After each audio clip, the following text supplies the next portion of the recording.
On the sun-baked plains of Africa, there exists a partnership older than memory, one written not in words, but in feathers, bristles, and blood. It asks for no permission and needs no translation. It simply happens, every single day, beneath the wide savanna sky.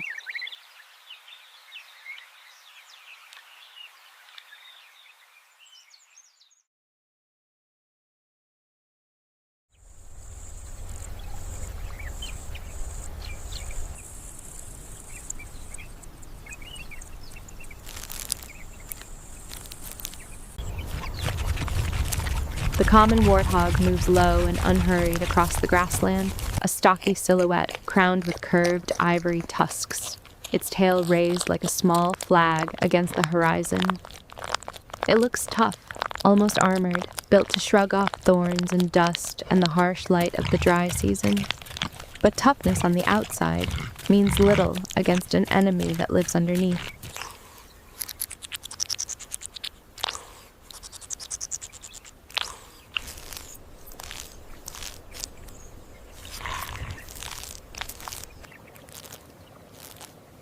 Hidden in the folds behind its ears, buried in the coarse bristles along its spine, clustered in the tender skin of its belly and legs, ticks and fleas take hold by the dozens.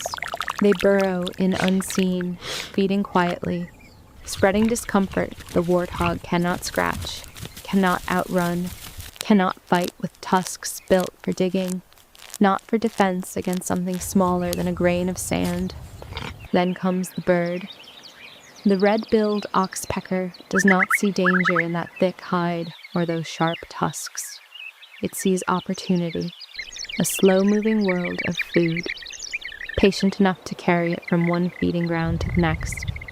Its claws grip the coarse bristles like tiny hooks, steady even as the warthog shifts, scratches, or breaks into a trot. Its stiff tail presses against the skin for balance, the same way it might brace against tree bark, and its bright red bill moves with the precision of a surgeon's tool, searching, probing, plucking.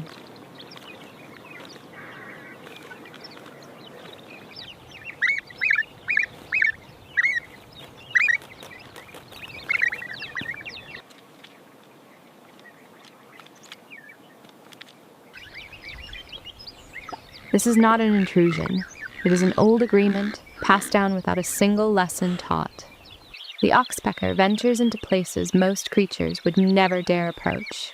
The loose skin near the eyes, the base of the tusks, the soft crease behind the front legs, even old scars where a healing wound might still hide a parasite or two.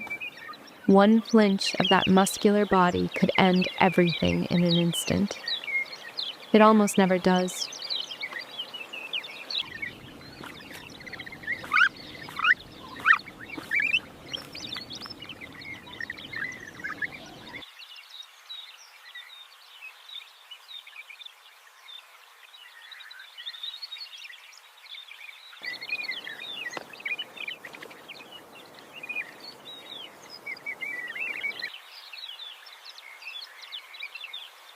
The warthog stands still, ears twitching only out of habit, as if some deep instinct understands that this small visitor is not a threat, but a cure.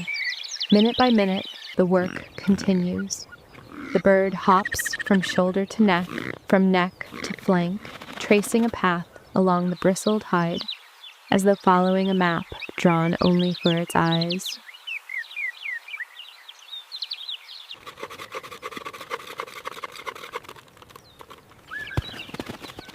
Every so often it pauses, head lifting toward the open plain, before diving back into the search. In a single visit, an oxpecker can clear away dozens of ticks and fleas, a quiet caretaker asking for nothing beyond the meal already offered.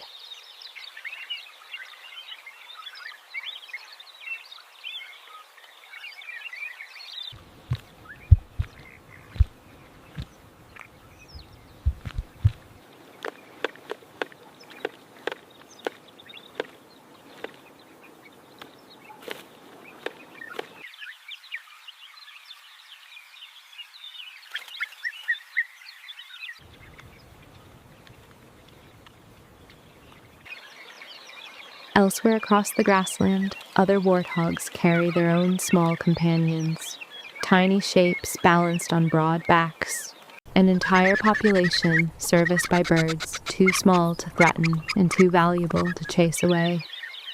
It is not a single friendship. It is a pattern repeated wherever tusks and feathers happen to cross paths.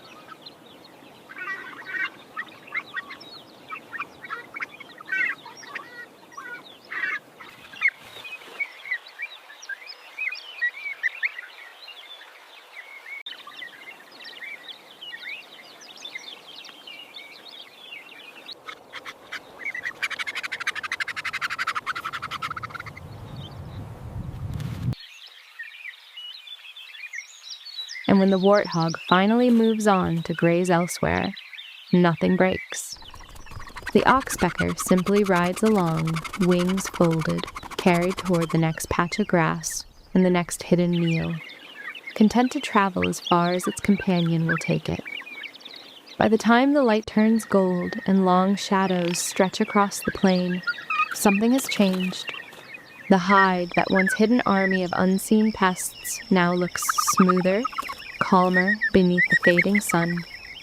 The warthog trots forward with an ease it did not have that morning, freed from a battle it was never built to win on its own. In a world shaped by tusks and speed, this is survival of a gentler kind, not written in strength, but in an unspoken agreement between a low, sturdy grazer of the plains and the small red-billed bird that decided, generations ago, to call it home.